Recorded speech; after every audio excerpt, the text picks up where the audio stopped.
ഇതാരോ നമ്മുടെ കഴുത്തിൽ ഊരാക്കൂട് കിട്ടതാ. ശൈവഭൂതങ്ങളാണെന്നാ അവള് പറഞ്ഞത്. ഭൂതങ്ങളൊക്കെ പണ്ടല്ലേ, ഇപ്പോഴത്തെ കാലത്ത് നമ്മളൊക്കെ തന്നെയല്ലേ ഭൂതങ്ങൾ. ആ പെണ്ണെവിടെ? ചിന്നക്കുറുപ്പിനെ കാര്യമായിട്ടൊന്ന് പുഴുങ്ങാതെ ചന്ദ്രപ്പന പെണ്ണിനെ കിട്ടുമെന്ന് തോന്നുന്നുണ്ടോ? ഞാൻ പെട്ടിയിൽ കയറിയതും അളിയൻ പട്ടിക്കൂട്ടിലായതും പിന്നെ സഹിക്കാം. ആര് വിചാരിച്ചാലും പ്രാന്താവാത്ത ഏടത്തേക്ക് എങ്ങനെ പ്രാന്തായത് എനിക്കതാ മനസ്സിലാവാത്തത്. മുതലാളിക്ക് ദേഷ്യം പിടിക്കില്ലെങ്കിൽ ഞാനൊരു കാര്യം പറയാം. ഇതുപോലെ തന്നെ ആ നാരായണ മാഷ വീട്ടിലും കള്ളം കയറിയത്. അന്ന് അവിടെ നിന്ന് കിട്ടിയത് ഒരു ലുങ്കി, ഇന്ന് ഇവിടെ നിന്ന് കിട്ടിയ ഒരു ധാവണി. ആ ഒരു വ്യത്യാസം മാറ്റി വെച്ചാ രണ്ട് സ്ഥലത്ത് കയറിയത് ഒരേ കള്ളല, സംശയമില്ല. സംശയമില്ല. പക്ഷെ പെണ്ണെവിടെ? ആ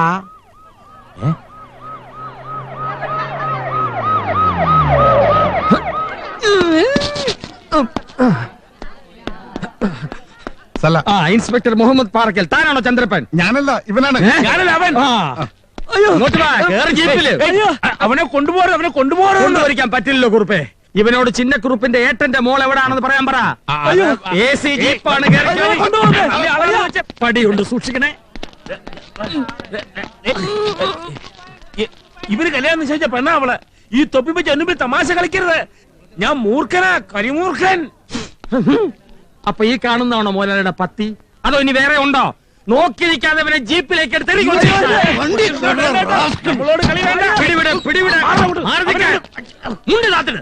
മുതലാളി ഒരുപക്ഷെ ഈ നാട്ടിലെ വലിയ പുള്ളിയായിരിക്കും. അങ്ങ് തിരുവനന്തപുരം വരെയും ഡൽഹി വരെയും ഒക്കെ കൈയും കാലും നീണ്ടു നിവർന്നങ്ങനെ കിടക്കുന്നുണ്ടാവും. എന്ന് വെച്ച് അതങ്ങാനും എടുത്ത് യൂണിഫോമിൽ തൊട്ടാലുണ്ടല്ലോ. വേഷം കൊണ്ട് ഞാനൊരു ഇൻസ്പെക്ടറാ, പക്ഷെ ദേഷ്യമെന്ന തനിയായി ചെയ്യാ. ഇതിലും വലിയ വേഷങ്ങൾ കിട്ടി അലോട്ടപ്പന്മാർ എന്റെ കയ്യിലുണ്ടോ? ഒന്ന് കറക്കുകയേ വേണ്ടൂ. പൊതിഞ്ഞു കെട്ടി സ്ഥലം വിടാൻ തിരുവനന്തപുരത്ത് നിന്ന് ഓർഡർ വരും. അത് ഞാൻ വരുത്തി കാണിക്കണോ? നീ ഇറങ്ങി പോഴേ ചന്ദ്രപ്പ. ഇൻസ്പെക്ടർമാൻ ഇപ്പോഴാ കാര്യം മനസ്സിലായത്. ചന്ദ്രപ്പ പോലെ പ്ലീസ്. ഇവിടുന്ന് തിരുവനന്തപുരത്തോട്ട് ഒരു STD വിളിച്ച് അവിടുന്ന് ഇങ്ങോട്ടൊരു STD വരാൻ ഏകദേശം എന്ത് സമയം എടുക്കും?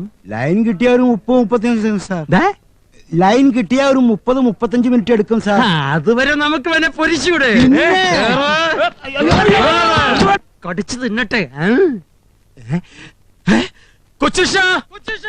എന്താ സാർ? കൊച്ചുഷ അനക്കമില്ല.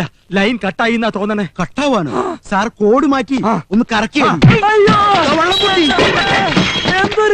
ലൈൻ കിട്ടി കൊച്ചുഷ, ലൈൻ കിട്ടി. എന്റെ പൊന്ന് സാറേ, ഞാനും അളിയനും തമ്മിൽ ഒരു കച്ചവടം ഇല്ലേ? പിന്നെന്തിനാ ചത്ത പോലെ നിന്നേ? ഇടി കിട്ടിയ സോങ് കൊണ്ട് ഉറങ്ങിപ്പോയതാ. ഇന്നലെ രാത്രി ഞാൻ ഉറങ്ങിയിട്ടില്ല, പെട്ടിയകത്തായിരുന്നു. സത്യം പറഞ്ഞോ? ദാ കാണുന്ന ട്രോഫികൾ മുഴുവൻ ഞാൻ ഇടി കൊടുത്ത് മേടിച്ചതാ. ഇൻസ്പെക്ടർ മുഹമ്മദ് പാറക്കൽ. അങ്ങനെ ഒരാളെ കേട്ടിട്ടുണ്ടോ? ഇല്ല. എന്നാ അത് ഞാനാ. സത്യം പറ, ആ പെട്ടിക്കകത്ത് വേറെ എന്തൊക്കെ ഉണ്ടായിരുന്നു? ഞാൻ കയറിയ പെട്ടി ഞാൻ മാത്രമേ ഉണ്ടായിരുന്നുള്ളൂ. സത്യമായിട്ട് ഞാൻ മാത്രമേ ഉണ്ടായിരുന്നുള്ളൂ. ആ പത്തായപ്പുരയിൽ വേറെയും കുറെ പെട്ടികൾ ഉണ്ടായിരുന്നല്ലോ. അതിനകത്തൊക്കെ എന്തായിരുന്നു? അളിയന്റെ ചരക്ക. ഇവന്റെ അളിയൻ എവിടുന്നാണോ ഇത്രയ്ക്കധികം ചരക്കുകൾ? അതും പഴയ നല്ല നല്ല വിലപിടിപ്പുള്ള ചരക്കുകൾ.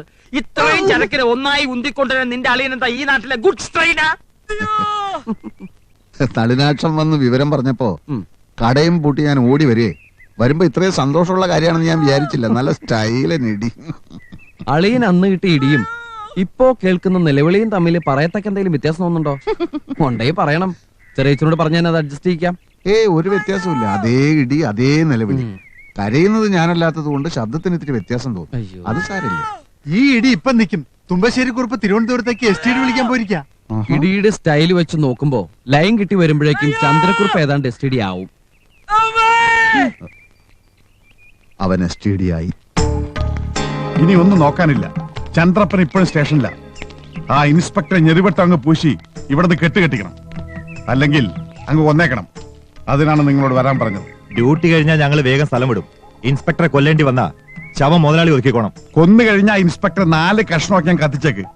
എന്നിട്ട് കുറെ കോഴിത്ത് വലി ചുറ്റും വിതറി. ആരെങ്കിലും കണ്ട ചിക്കൻ ഫ്രൈ ആന്ന് വിചാരിച്ചോളും. ഇതൊക്കെ ഇത്ര ഉള്ളടാ. മനുഷ്യനായി എന്നെ പോലെ അത്ര ധൈര്യം.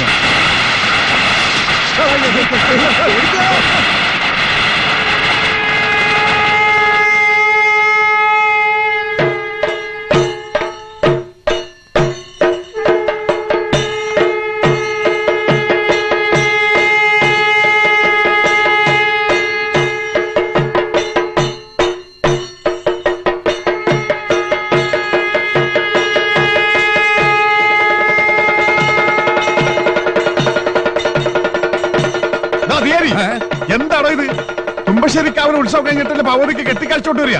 ഇതെന്താ ഞങ്ങളോടൊന്നും ആലോചിക്കാതെ പെട്ടെന്നൊരു വെടിക്കെട്ട് ചെണ്ടവേളോ? ഇത് ഭഗവതിക്ക് കെട്ടിക്കാഴ്ചയും തുമ്പശ്ശേരിക്കാവിലെ ഉത്സവമൊന്നും അല്ല കുറുപ്പേ.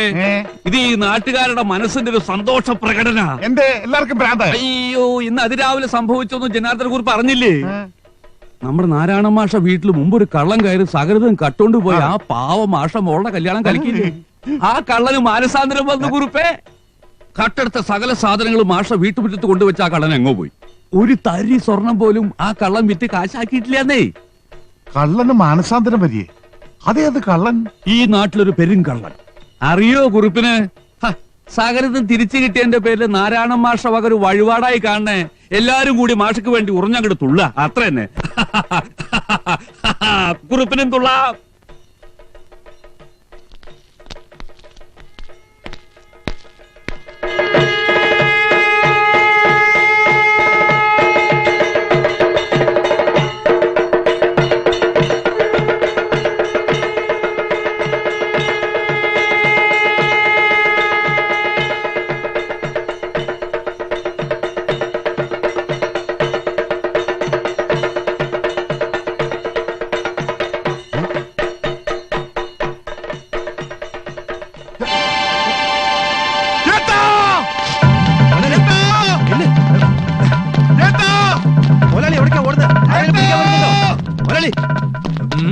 എന്താ ചെറിയുറുപ്പ് നിലവിളിച്ചോണ്ട് ഓടുന്നത്? ചിന്നക്കുറിപ്പ് കൊല്ലാൻ ആളെ വിട്ടതാവും. കൊല്ലുന്നതിന് ഇപ്പൊ പിടിക്കു വെച്ചു കൃഷ്ണ, അല്ലേ തെളിവ് പോവും.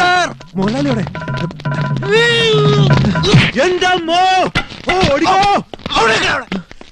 Stop there!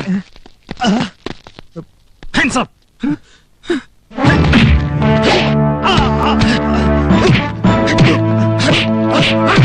ഞാൻ കണ്ടു ഏട്ടാ, ഞാൻ കണ്ടു. ഏട്ടനെവിടെ? ഏട്ടനെവിടെ? ഭൂതങ്ങൾക്ക് പൂജ അടക്കുക, ശബ്ദിക്കാൻ പാടില്ല. ശബ്ദിച്ചാൽ എന്താ ഭൂതങ്ങൾ വിഴുങ്ങോ? എന്താണ് ഏട്ടാ, ഞാൻ രുക്മിണിയെ കണ്ടു. അവൾ ചത്തിട്ടില്ല. ഞാൻ അവളെ ഫുൾ ജീവനോടെ കണ്ടു. ഫുൾ? എവിടെയാണ് ഈശ്വര കണ്ടത്? അവള് താലപ്പൊലയും പിടിച്ചോണ്ട് തുള്ളിക്കളിച്ച് നമുക്കിട്ട് പടക്കം പിടിച്ച് അമ്പലത്തിലോട്ട് പോണ്. ഇപ്പൊ ചെന്ന കൈയോടെ പിടിക്കാം. ചന്ദ്രപ്പോട് ജീപ്പിറക്കാൻ പറ. ചന്ദ്രപ്പൻ അങ്ങ് പോലീസ് സ്റ്റേഷനിലാ. പിന്നെ അവിടെ നിന്ന് ജീപ്പ് ഇറക്കുന്നത്. ആ ഇൻസ്പെക്ടറെ ഞാൻ തട്ടും. 3 എണ്ണത്തിനെ ഞാൻ മംഗലാപുരത്ത് നിന്ന് കൊണ്ടുവന്നിട്ടുണ്ട്. സന്തോഷം. ഇതൊക്കെ ഊര് വലിച്ചെടുത്ത് വരുന്നുണ്ടോ? അവളെ കൈയോടെ പിടിക്കണം.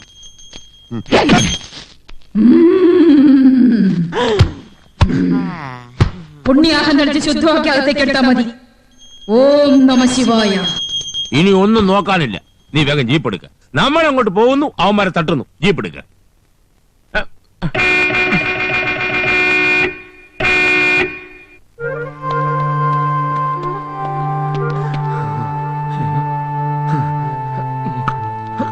കല്ലേ ഒന്ന് പൊങ്ങിത്തോ, നിനക്കൊരു പണി തരാം.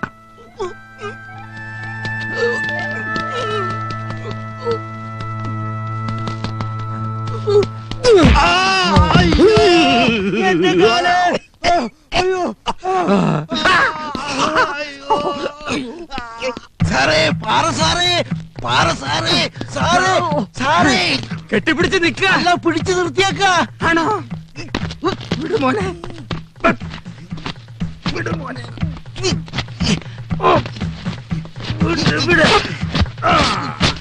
പോയി നിക്കണോടാ, പാന്റ് കൊണ്ടുപോടാ.